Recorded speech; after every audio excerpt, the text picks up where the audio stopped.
তো সবাইকে good morning. প্রথমেই আমি তোমাদের জিকে এবং কারেন্ট অ্যাফেয়ার্স পড়াবো।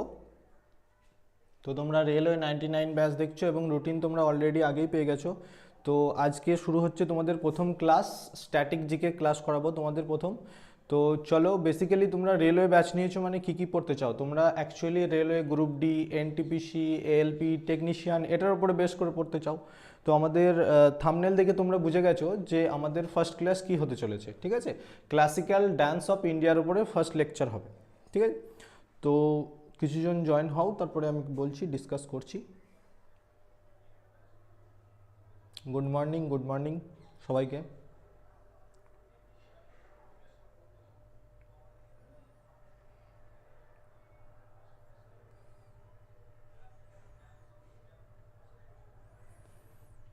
দেখো, বেসিক্যালি এই যে টপিকটা আমরা আজকে নিয়েছি বা যেটার উপরে আমি স্টাডি করাবো তোমাদের বা পড়াবো, তো সেটা দেখো শুধু যে রেলওয়েতে কাজে লাগবে এমন কোনো কথা নেই। ঠিক আছে, সব পরীক্ষায় কাজে লাগবে, কিন্তু আমি রেলওয়ে ওরিয়েন্টেড পড়াবো, মানে রেলওয়ে বেস করে পড়াবো, এক্সট্রা কিছু পড়াবো না। আজকে থিওরি বেস ক্লাস হবে, সম্পূর্ণ বোঝার চেষ্টা করবে, কারণ ক্লাসিক্যাল ডান্স অফ ইন্ডিয়া সারা জীবন কাজে লাগবে তোমার, সারা জীবন। ঠিক আছে, তো সেইভাবে বুঝে শুনে পড়বে, নোট করে করে পড়বে, দরকার হলে পজ করে করে পড়বে। ঠিক আছে, কোনো সমস্যা নেই, সব ক্লিয়ার হয়ে যাবে আজকে এই স্ট্যাটিক জিকের ক্লাসে।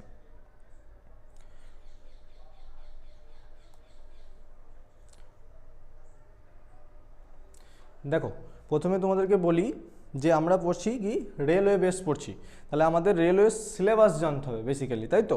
তাহলে আমরা কি পড়ছি? এনটিপিসি পড়ছি, তার মধ্যে গ্র্যাজুয়েট, আন্ডার গ্র্যাজুয়েট, তার মধ্যেও জিকে থাকে।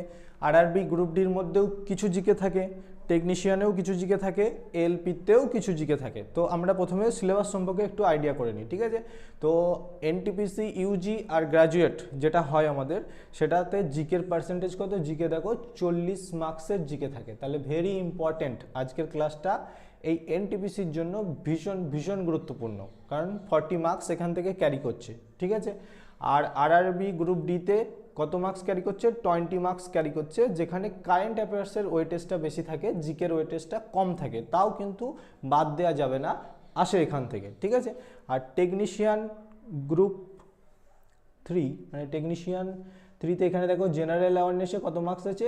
10 মার্কস আছে। ঠিক আছে, 10 মার্কস আছে, এটাও খুব অল্প স্বল্প জিকে এসে থাকে, কারেন্ট অ্যাফেয়ার্সও কিছু এসে থাকে। আর এএলপির মধ্যে এখানেও 10 মার্কস ক্যারি করে, তো এখানেও কিছু জিকে এসে থাকে আর কারেন্ট অ্যাফেয়ার্স এসে থাকে। তাহলে সব থেকে ইম্পর্টেন্ট হচ্ছে আমাদের এনটিপিসির পার্টটা এই জিকের জন্য। ঠিক আছে, আর আরআরবি গ্রুপ ডির জন্য সব থেকে ইম্পর্টেন্ট পার্ট হচ্ছে কারেন্ট অ্যাফেয়ার্সের পার্ট। ঠিক আছে, তাহলে আমাদেরকে বুঝতে হবে যে আমরা কোনটার উপরে ফোকাস করব। তো চলো দেখি আমরা ওয়েটেজ দেখে নিই। ঠিক আছে, কোন পরীক্ষায় কত ওয়েটেজ এসেছিলো, মানে কোনখান থেকে কত কোশ্চেন এসেছিলো সেটার উপরে বেশ করে পড়বো, কারণ ওয়েটেজ না জানলে আমরা বুঝতে পারবো না যে কোন টপিকের উপর থেকে কোশ্চেন আসছে বা কোশ্চেন করবে আগামী বছরগুলোতে। তো 2025-এর ওয়েটেজ দেখো, 2025-এর ওয়েটেজ অনুযায়ী 2025-এর ওয়েটেজ অনুযায়ী দেখো, আমি সব টপিক ওয়াইজ ওয়েটেজ ভাগ করে রেখেছি। ঠিক আছে, জিকে আর কারেন্ট অ্যাফেয়ার্সের উপরে দেখো, এখানে তোমার স্ট্যাটিক জিকে কটা দেখতে পাচ্ছ? 5টা দেখতে পাচ্ছ। আর কারেন্ট অ্যাফেয়ার্স কটা দেখতে পাচ্ছ? 11টা দেখতে পাচ্ছ। ঠিক, গ্রুপ ডি, এটা হচ্ছে গ্রুপ ডির। ঠিক আছে, এটা হচ্ছে তোমার গ্রুপ ডি। ঠিক আছে, গ্রুপ ডিতে তোমরা কারেন্ট অ্যাফেয়ার্স কটা দেখতে পাচ্ছ? 12 থেকে 14টা কারেন্ট অ্যাফেয়ার্স দেখতে পাচ্ছ, 12 থেকে 14টা কারেন্ট অ্যাফেয়ার্স দেখতে পাচ্ছ। আর বাকি কি দেখতে পাচ্ছ? বাকি দেখো স্ট্যাটিক জিকে 4 থেকে 5টা দেখতে পাচ্ছ। তার মানে তোমরাই বলো যে জিকে বেশি দেখতে পাচ্ছ না কারেন্ট অ্যাফেয়ার্স বেশি দেখতে পাচ্ছ? কারণ 2025-এ বাজি মেরেছে কারেন্ট অ্যাফেয়ার্স, প্রত্যেকটা পরীক্ষায় ভরে ভরে কারেন্ট অ্যাফেয়ার্স দিয়েছে তোমাদেরকে। ঠিক আছে, তো কারেন্ট অ্যাফেয়ার্স খুব গুরুত্বপূর্ণ, কারেন্ট অ্যাফেয়ার্স এড়িয়ে তোমরা এই জিকের পার্টটাতে রেজাল্ট করতেই পারবে না। তাহলে যেরকম স্ট্যাটিক জিকেও ইম্পর্টেন্ট, কারেন্ট অ্যাফেয়ার্সও ইম্পর্টেন্ট। তো প্রত্যেকটা আমি তোমাদের ধরে ধরে পড়ানোর চেষ্টা করব, আশা করছি সমস্ত কিছু আমি তোমাদের নির্দিষ্ট দিনের মধ্যেই শেষ করে দেওয়ার চেষ্টা করব। কারেন্ট অ্যাফেয়ার্স আমি প্রত্যেকটা মান্থলি করানোর চেষ্টা করব, যেমন ধরো লাস্ট 6 মান্থ থেকে আমি শুরু করব। তো প্রত্যেকটা মাসের পুরো ডিটেলস ইম্পর্টেন্ট এক্সাম ওরিয়েন্টেড পড়াশোনা করাবো তোমাদেরকে কারেন্ট অ্যাফেয়ার্সের উপরে। আর স্ট্যাটিক জিকে তো প্রত্যেক টপিক ওয়াইজ পাবেই তোমরা। ঠিক আছে, কোনো সমস্যা নেই। ঠিক আছে,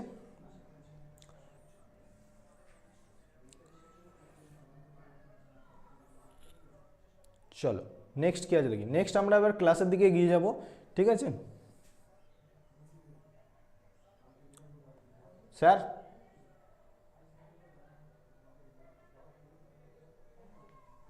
স্যার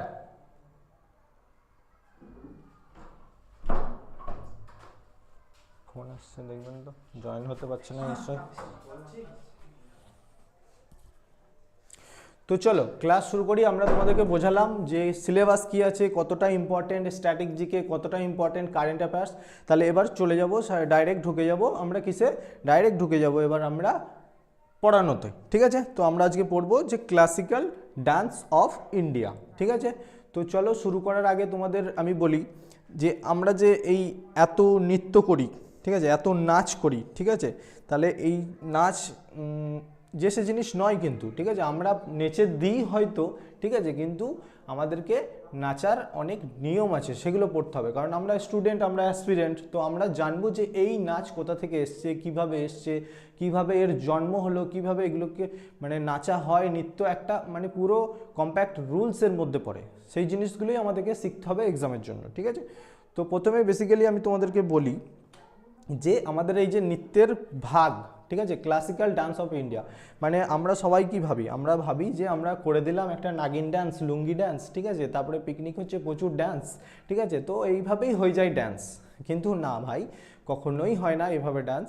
ডান্স হচ্ছে আমাদের দুটো প্রকার। হ্যাঁ, ওই ডান্সগুলোকে কি বলে, ওই ডান্সগুলোকে যেগুলো তোমরা নাগিন ডান্স করো, লুঙ্গি ডান্স করো, রিলসে ডান্স করো, সেগুলোকে বলা হয় ফোক ডান্স। ঠিক আছে, সেগুলো পড়ে ফোক ডান্সের মধ্যে। তো আজকের আমাদের টপিক হচ্ছে ক্লাসিক্যাল ডান্স, যার বাংলা কথা হচ্ছে শাস্ত্রীয় নৃত্য। মানে কি, যার একটা নির্দিষ্ট নিয়ম থাকবে, রুলস থাকবে, কিছু তাতে মুদ্রা থাকবে, ডান্স করতে গেলে কিছু মুদ্রা লাগে, তো সেই মুদ্রা থাকবে, এবং যেই নৃত্য শাস্ত্রের মধ্যে থাকবে সেটাই হয়ে যাবে তোমার শাস্ত্রীয় নৃত্য। ওকে, তাহলে মানে অ্যাকচুয়ালি তোমরা বেসিক্যালি মনে রাখবে যে ডান্স রুলসের মাধ্যমে বা নিয়মের মাধ্যমে করা হয় তাকে বলা হয় শাস্ত্রীয় নৃত্য বা ক্লাসিক্যাল ডান্স। আর যে ডান্সের কোনো রুলস নেই, ঠিক আছে, সেটাকে বলা হয় ফোক ডান্স। তুমি দেখেছো লুঙ্গি ডান্স যে যা খুশি করে দেয়, নাগিন ডান্স যে যা খুশি করে দেয়, তো এর কোনো রুলস নেই, ঠিক আছে, তো সেটাকে বলা হয় ফোক ডান্স। সেগুলো আমরা বেসিক্যালি কোথায় করে থাকি, উৎসব অনুষ্ঠান, ঠিক আছে, বিভিন্ন জায়গায় করে থাকি, ঠিক আছে, বুঝতেই পারছো, নিয়মিত করে থাকি আমরা। আর যেগুলো classical dance, it is very hard. Classical dance সবার দ্বারা সম্ভব নয়, এটা শিখতে হয়, প্রপার ট্রেনিং লাগে এর জন্য, ঠিক আছে। তো এই ক্লাসিক্যাল ডান্সে অনেক রুলস আছে। এগুলো বেসিক্যালি কোথায় করা হয়ে থাকে, এগুলো বেসিক্যালি করা হয়ে থাকে তোমার মন্দিরে, ঠিক আছে, মন্দিরে। আর এখন বিভিন্ন জায়গায় পারফর্ম করা হয়ে থাকে, দেখবে যে বেসিক্যালি এটাই হচ্ছে মেন ক্লাস। কেউ যদি ডান্সের ক্লাস শিখতে চায় তো এটা সব থেকে হার্ড হবে তার জন্য, ঠিক আছে, আর এগুলো শেখাটাই হচ্ছে সব থেকে গুরুত্বপূর্ণ, ঠিক আছে। এই ফোক ডান্স আমরাও করে দিতে পারবো যেভাবে খুশি, ঠিক আছে। তো চলো এক্সাম ওরিয়েন্টেড পড়াশোনা করবো বলেছি। এবার দেখো, এবার হচ্ছে তোমাদেরকে জানতে হবে যে আমি আর ফোক ডান্স নিয়ে কোনো কথাই বলবো না, কারণ আজকের ক্লাসটা হচ্ছে পুরোপুরি তোমাদের ক্লাসিক্যাল ডান্সের ওপরে, ঠিক আছে। তো এবার আমাদেরকে জানতে হবে বেসিক্যালি কি জানতে হবে, যে এই যে ক্লাসিক্যাল ডান্স বা শাস্ত্রীয় নৃত্য, ঠিক আছে, এইটা কটা আছে বা কতগুলো আছে সেগুলো আমাদেরকে জানতে হবে, তাই তো, ঠিক আছে। তো এটা জানার জন্য আমাদেরকে কি জানতে হবে, যে এই যে ক্লাসিক্যাল ডান্স বা শাস্ত্রীয় নৃত্য কটা। শাস্ত্রীয় নৃত্য হচ্ছে তোমার 8টা, ঠিক আছে। তো সেটা কে বলেছে, সঙ্গীত নাটক একাডেমি অনুযায়ী শাস্ত্রীয় নৃত্য হচ্ছে কটা, 8টা, ঠিক আছে। এই সঙ্গীত নাটক একাডেমি কোথায় অবস্থিত, এটা অবস্থিত তোমার দিল্লিতে। ওকে, সঙ্গীত নাটক একাডেমি অবস্থিত দিল্লিতে। কত সালে এটি প্রতিষ্ঠিত হয়েছিল, 1953 সালে, ঠিক আছে, 28শে জানুয়ারি। ওকে, সঙ্গীত নাটক একাডেমি প্রতিষ্ঠিত হয়েছিল দিল্লিতে 1953 সালে 28শে জানুয়ারি। আমি তোমাদেরকে পুরো এক্সাম ওরিয়েন্টেড ডিটেলস দিচ্ছি, এইগুলোই এক্সামে আসবে, ঠিক আছে। এবার আমি নিচে লিখে রেখেছি, দেখো 9টা শাস্ত্রীয় নৃত্য। কেন লিখেছি, স্যার সবাই জানি আমরা ক্লাসিক্যাল ডান্স বা শাস্ত্রীয় নৃত্য 4টা, তাহলে 9টা কী করে হলো, হ্যাঁ, আমাদের মিনিস্ট্রি অফ কালচার বলে যে আমাদের শাস্ত্রীয় নৃত্য হচ্ছে 9টা। এবার আমি তোমাদেরকে বলি, যদি এক্সামে আসে যে আমাদের ক্লাসিক্যাল ডান্স কতগুলি, ঠিক আছে, তোমরা চোখ বন্ধ করে অপশানে থাকবে 8, ক্লিক করে দেবে বা 8-এ টিক মেরে দেবে, ঠিক আছে। কেন, আমি গ্যারান্টি দিয়ে বলছি, তোমাদের শাস্ত্রীয় নৃত্য যদি বলে কটা, অপশানে 8ই থাকবে, 9 থাকবে না, 9 যদি থাকে তাহলে তোমাদের কোয়েশ্চেন চেঞ্জ হয়ে যাবে। কোয়েশ্চেন চেঞ্জ হয়ে কী হবে, যে মিনিস্ট্রি অফ কালচার অনুযায়ী শাস্ত্রীয় নৃত্য কয়টি, তখন তোমাদের উত্তর হয়ে যাবে 9টি। তাহলে এবার অনেকে বলবে যে স্যার আমরা তো জানি 8টি, তাহলে 9 নম্বর ডান্সটা কি? হ্যাঁ, যে 8টা শাস্ত্রীয় ডান্স বা ক্লাসিক্যাল ডান্স আমরা জানি তার সঙ্গে আরেকটা যুক্ত হয়, সেটা হচ্ছে ছৌ। সেটা কি? ছৌ। মিনিস্ট্রি অফ কালচার ছৌকে ক্লাসিক্যাল ডান্সের দরজা দিয়েছে, ঠিক আছে। এই ছৌ কোথায় কোথায় হয়? ছৌ হয় ওয়েস্ট বেঙ্গল, ঝাড়খণ্ড আর ওড়িশাতে, ঠিক আছে। আমরা ওয়েস্ট বেঙ্গলে বাস করি, তাহলে এই ছৌ হয় আমাদের রাজ্যেই, ঠিক আছে। তাহলে এখানে এক্সাম ওরিয়েন্টেড তোমরা ইনফরমেশন পেয়ে গেলে, নোট করতে পারো, স্ক্রিনশট করতে পারো, পরে নোট করে নিতে পারো, কোনো সমস্যা নেই, ঠিক আছে। তাহলে এই ক্লাসিক্যাল ডান্স বা শাস্ত্রীয় নৃত্য আমরা কিভাবে জানতে পারি, কোথা থেকে জানতে পারি, এই ইনফরমেশন আমরা কোথা থেকে পাই সেটা আমাদেরকে জানতে হবে, ঠিক আছে। তাহলে এই ক্লাসিক্যাল ডান্স বা শাস্ত্রীয় নৃত্যের মূল ভিত্তি কোন লিটারারি সোর্স, মানে কোথা থেকে আমরা পাই, জানতে পারি। তো এর লিটারারি সোর্স হচ্ছে তোমার নাট্যশাস্ত্র, যেটা কে লিখেছে? ভরতমুনি লিখেছে। বিশাল বিশাল ইম্পর্টেন্ট, ম্যাক্সিমাম পরীক্ষায় এই কোশ্চেনটা এসে থাকে যে নাট্যশাস্ত্র কার রচনা? নাট্যশাস্ত্র কার রচনা? ভরতমুনির রচনা। ওকে, নাট্যশাস্ত্র কে লিখেছে? তাহলে ভরতমুনি। এই নাট্যশাস্ত্রে কি আছে? এই নাট্যশাস্ত্রে আছে নাটক, নাচ, সঙ্গীত, সব কিছুর নিয়ম আছে, ঠিক আছে। মানে এই যে নাট্যশাস্ত্রটা এমনি লেখা হয়নি, ঠিক আছে। এখানে নাটক, নাচ, সঙ্গীত লেখা আছে। মানে এই যে আমরা যে নাচবো, এর যে নৃত্য নাট্য আছে, ঠিক আছে, এই যে নৃত্য নাট্য, নাচ করি, সঙ্গীত, এর জন্য কিছু সঙ্গীত লাগে। তাও এই সব কিছুর নিয়ম কোথায় লেখা আছে? এই সব কিছুর নিয়ম লেখা আছে ভরতমুনির নাট্যশাস্ত্রে। ওকে, ও আরেকটা লিটারারি সোর্স আছে, সেটা হচ্ছে অভিনয় দর্পণ। এই অভিনয় দর্পণ কে লিখেছে? নন্দিকেশ্বর। তাহলে এখানে আমরা কি বললাম, যে ভরতমুনির নাট্যশাস্ত্রে কি কি পাচ্ছি? নৃত্য নাট্য মানে নাচটাকে নাটকের মাধ্যমে ফুটিয়ে তোলা, বা নাটকটাকে নাচের মাধ্যমে ফুটিয়ে তোলা, আর তার সঙ্গে কিছু সঙ্গীত, কিছু নাচের নিয়ম, সেগুলো লেখা আছে। আর এই যে নাচের মধ্যে কিছু মুদ্রা লাগবে, অঙ্গভঙ্গি লাগবে, মুখের এক্সপ্রেশনস লাগবে, ভাব লাগবে, এগুলো কোথায় লেখা আছে? এগুলো লেখা আছে অভিনয় দর্পণে। তো এত কিছু আমি তোমাকে বোঝাচ্ছি, কিন্তু এক্সাম ওরিয়েন্টেড অনুযায়ী তোমার নাট্যশাস্ত্র কে লিখেছে? ভরতমুনি। আর অভিনয় দর্পণ কে লিখেছে? নন্দিকেশ্বর। বাস এই দুটো ইনফরমেশন এই পেজ থেকে তোমরা নিয়ে নাও। ওকে, চলো এবার আমরা বলবো যে এখানে আরেকটা কথা দেখি। নাট্যশাস্ত্র, এই যে নাট্যশাস্ত্র আছে না, এটা হচ্ছে কিসের কথা বলে? পঞ্চম বেদের কথা বলে, ঠিক আছে। তো স্যার আমরা সবাই জানি যে বেদ হচ্ছে স্যার 4টি, তাহলে এটা পঞ্চম বেদ বলছেন কেন? ঠিক আছে, বেদ 4টি, 5টি নয়, ঠিক আছে। পঞ্চম বেদের কথা বলে, ঠিক আছে, এটাকে পঞ্চম বেদ বলে আর কি, নাট্যশাস্ত্রটাকে পঞ্চম বেদ বলে। আর নাহলে আমরা 4টে বেদের কথা জানি, ঋক, সাম, যজু, অথর্ব। ওকে, তো আমরা এটা পঞ্চম বেদ হিসাবে মনে রাখতে পারি এক্সাম ওরিয়েন্টেড হিসাবে, ঠিক আছে। তো চলো নেক্সট স্লাইডে কি আছে দেখি তোমাদের জন্য। নেক্সট স্লাইডে আছে, হ্যাঁ, নেক্সট স্লাইডে আছে খুবই ইম্পর্ট্যান্ট একটা ট্রিক্স আমাদের ক্র্যাক বেঙ্গলের তরফ থেকে, যেটা তুমি কোথাও পাবে না, একমাত্র এখানেই পাবে। তো তোমাদের যে বললাম 8টা, বললাম না একটু আগে, 8টা শাস্ত্রীয় নৃত্য, 8টা ক্লাসিক্যাল ডান্স, তো মনে রাখতে তোমার 8 সেকেন্ডও সময় লাগবে না, এমন একটা ট্রিক্স তোমাদের জন্য নিয়ে এসেছি। তো ট্রিক্সটা কি? ট্রিক্সটা দেখো, boys kiss kiss kiss only Monica most seriously.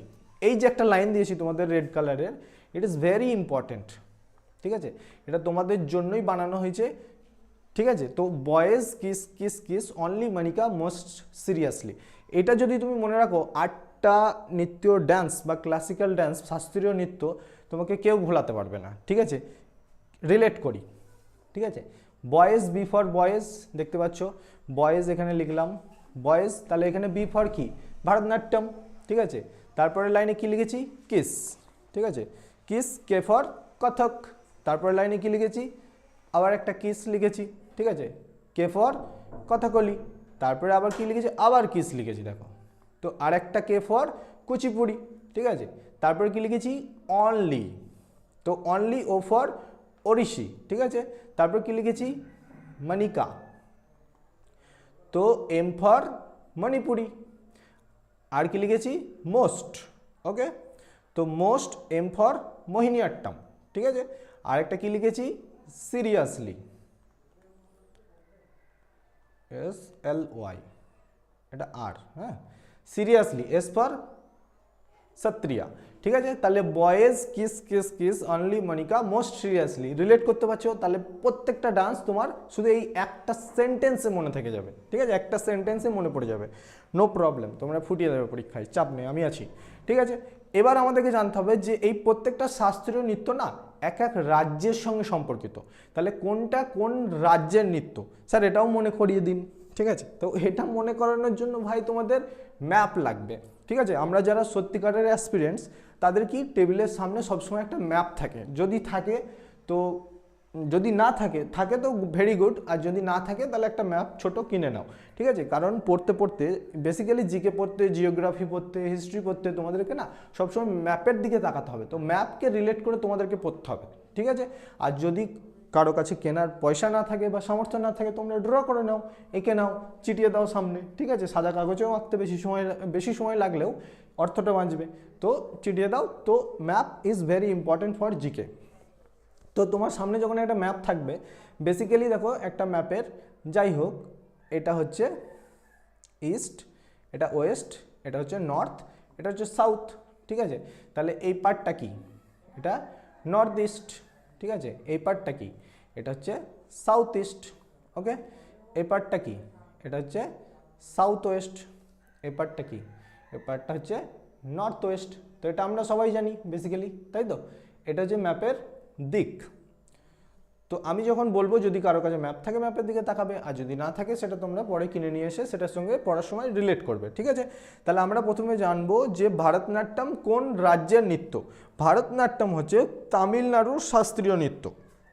Bharatanatyam তামিলনাড়ুর শাস্ত্রীয় নৃত্য। এই তামিলনাড়ু কোথায় অবস্থিত, এই তামিলনাড়ু অবস্থিত তোমার সাউথে। তাহলে তামিলনাড়ু কোথাকার ডান্স, সাউথে, সাউথের সঙ্গে রিলেট করতে পারলাম তামিলনাড়ুকে। ঠিক আছে, আর উত্তরপ্রদেশ কোথায় অবস্থিত, উত্তরপ্রদেশ হচ্ছে তোমার নর্থে। ঠিক আছে, নর্থের ডান্স হচ্ছে উত্তরপ্রদেশের কথক। আচ্ছা, তারপরে হচ্ছে তোমার কথাকলি। কথাকলি কোথাকার ডান্স, কেরল। কথাকলি কোথাকার ডান্স, কেরল। কেরলও কোথায়, কেরল হচ্ছে তোমার সাউথে। ঠিক আছে, সাউথে, বুঝতে পারছো, কেরল, সেখানকার ডান্স হচ্ছে কথাকলি। কুচিপুড়ি কোথাকার ডান্স, অন্ধ্রপ্রদেশ। তাহলে অন্ধ্রপ্রদেশ কোথায় অবস্থিত, অন্ধ্রপ্রদেশ হচ্ছে তোমার সাউথে। ঠিক আছে, তাহলে অন্ধ্রপ্রদেশের ডান্সের নাম হচ্ছে কুচিপুড়ি, যেটা হচ্ছে সাউথে অবস্থিত। ওকে, তারপরে ওড়িশি কোথাকার ডান্স, ওড়িশি হচ্ছে ওড়িশার ডান্স। তো ওড়িশা কোথায় অবস্থিত, ওড়িশা হচ্ছে তোমার সাউথ ইস্ট। ওড়িশাকে সাউথ ইস্ট ধরা হয়। ঠিক আছে, তাহলে সাউথ ইস্ট হলে কোনটা, এই পার্টটা হচ্ছে। ওকে, আচ্ছা, মণিপুরি কোথাকার ডান্স, মণিপুরের ডান্স। এটা কোন দিকে আছে, এটা হচ্ছে তোমার নর্থ ইস্ট। ঠিক আছে, এটা হচ্ছে তোমার নর্থ ইস্ট, এগুলো তোমরা নোট করতে পারো। ঠিক আছে, তারপরে তোমার কি আসছে, মোহিনীঅট্টম। মোহিনীঅট্টম কোথাকার ডান্স, কেরালা। ঠিক আছে, এটা কোথাকার ডান্স, সাউথের। ওকে, আচ্ছা, এরপরে কি আসছে, আসাম কোথাকার, নর্থ ইস্ট। তাহলে এগুলো এত যে আমি লিখলাম, এত বোঝালাম, এর একটা কারণ আছে, বলি। ঠিক আছে, তাহলে বুঝতে পারলে একটা ম্যাপ অনুযায়ী কোন দিকে বা কোন সাইডের ম্যাপের কোন রাজ্যের কি ডান্স আছে। ঠিক আছে, বুঝলে তো। এবার তোমাকে কোশ্চেন করতে পারে যে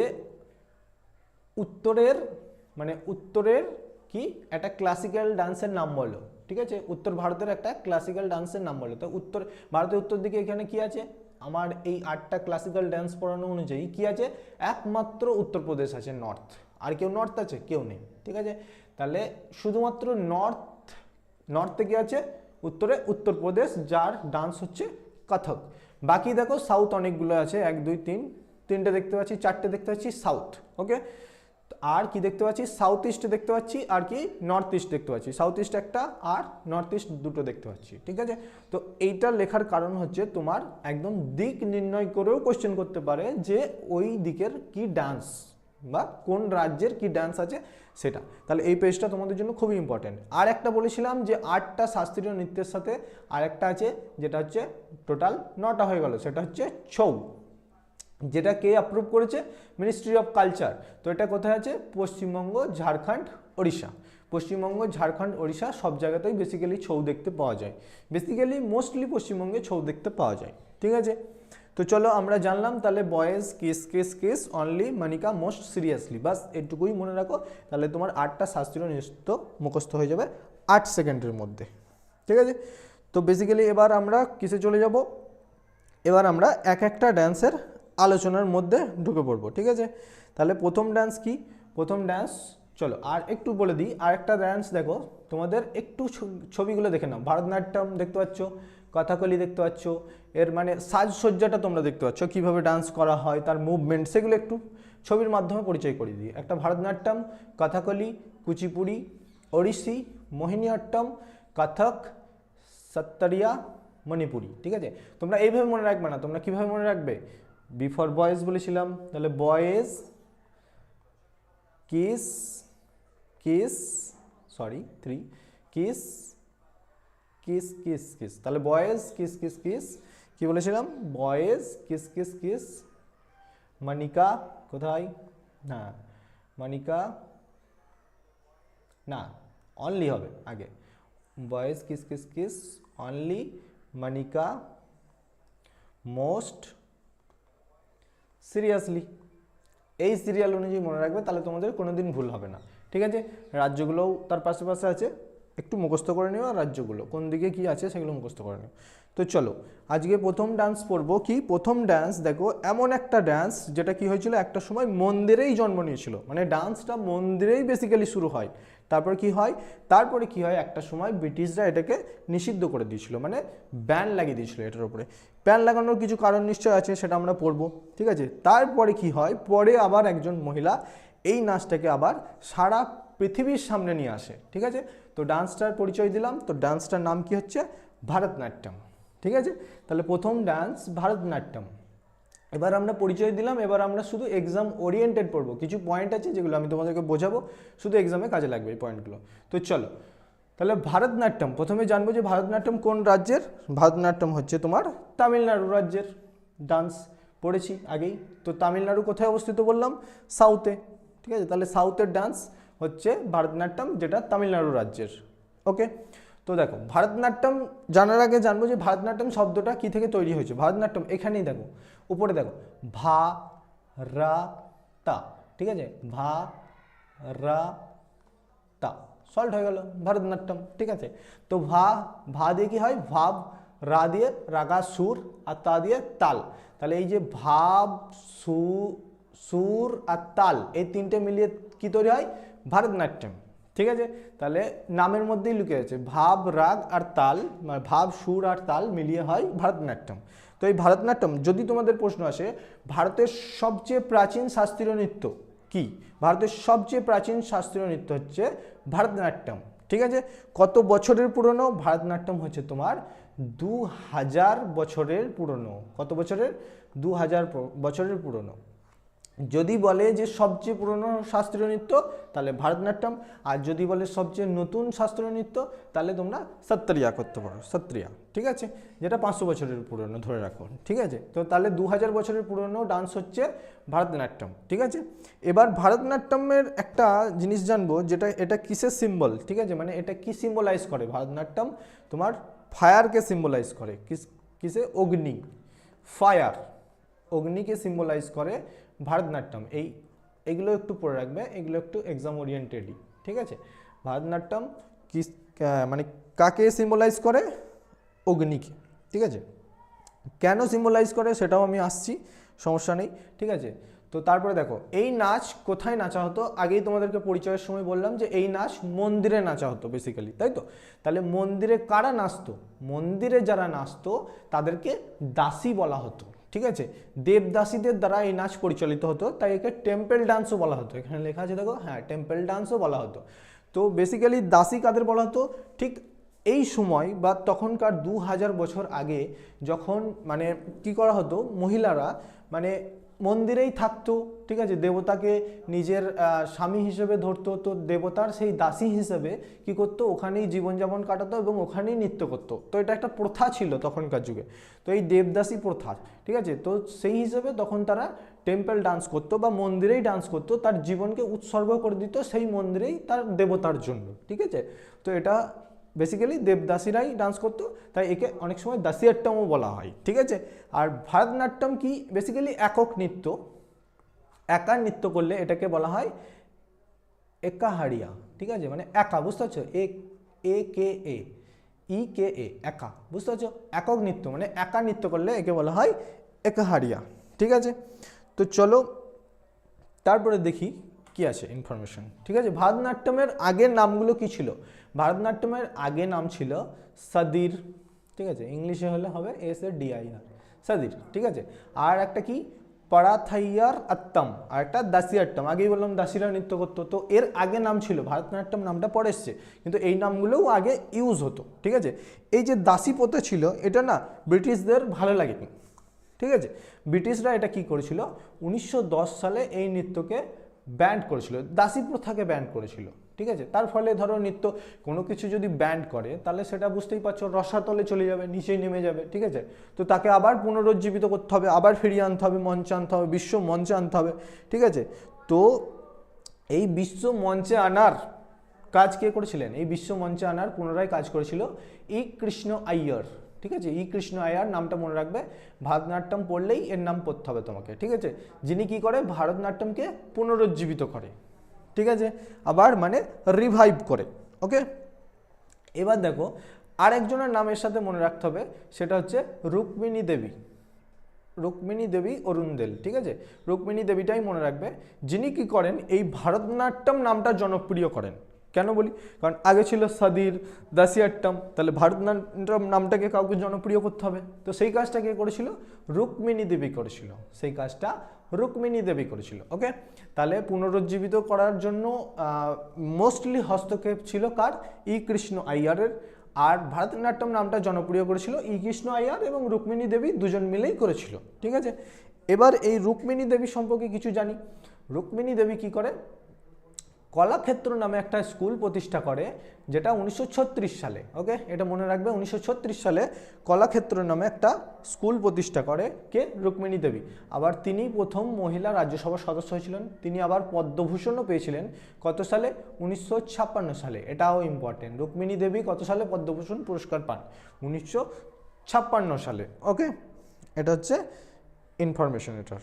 ওকে, চলো নেক্সট স্লাইডে আছে দেখো নৃত্যের ধরন। তাহলে এই যে নাচ করছি এর একটা ধরন আছে, তোমাকে আগেই বললাম ক্লাসিক্যাল ডান্স করতে গেলে তোমাকে এর স্টাইল লাগবে, ধরন লাগবে, কাহিনী লাগবে। ঠিক আছে, তারপরে রূপসজ্জা লাগবে। ঠিক আছে, বিভিন্ন রুলসের মধ্যে দিয়ে এই ডান্সগুলো চাই। এটা বললাম ফোক ডান্সের মতো নয়, হাত তুলে দিলাম, পা তুলে দিলাম, নেচে দিলাম, নয়, কখনোই নয়। ঠিক আছে, তো এর নৃত্যের ধরনটা কি ছিল? এর নৃত্যের ধরন ছিল দুরকম, একটা ছিল তাণ্ডব, একটা ছিল লাস্য।